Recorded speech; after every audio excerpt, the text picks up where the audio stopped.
Fatma Ana'nın kanalına hoş geldiniz. Ben şimdi kara lahana dikeceğim. Onu nasıl dikilir onu göstermek istiyorum size. Bunları ben kendi tohumumdan yetiştirdim. Kanalımda var.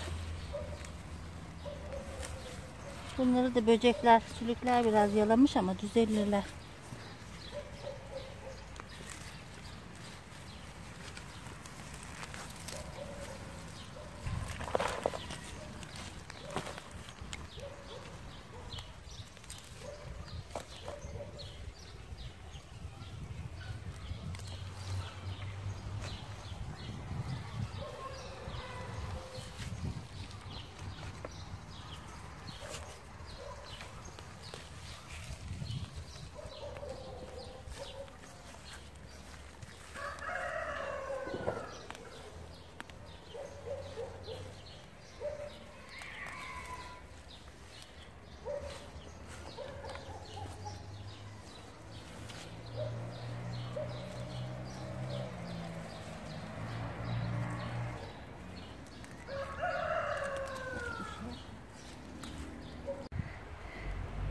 Fidellerin hepsini yoldum. Dikeceğim şimdi.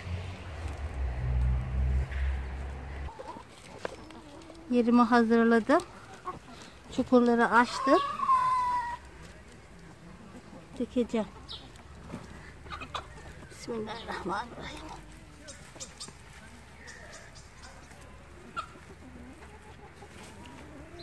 Bahçede çok ses var. Tavuklar bağırıyor.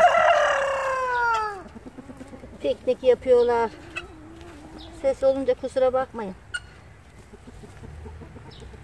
Bunlar derin çukuru olursa lahanalar böyle çok güzel olur. Yürürler.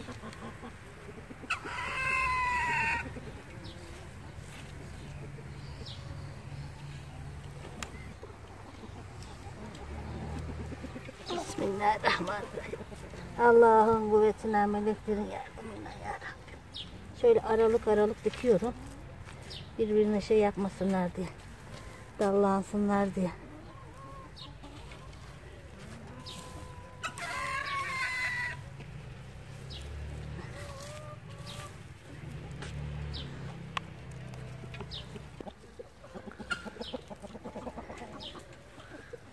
Her yerde sülük var. Topla topla at yine oluyor.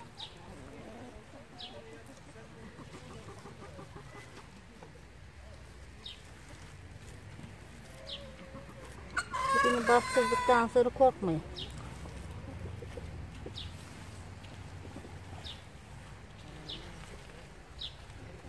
Daha da çekilirsin. Kuraklama. Bayağı derin çukur açın. Derin olursa kökleri sağlamda olur.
Ben aynı şekilde dikmeye devam ediyorum.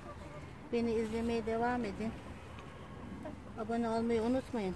Allah'a emanet olun. Hoşça kalın. Allah'a ısmarladık.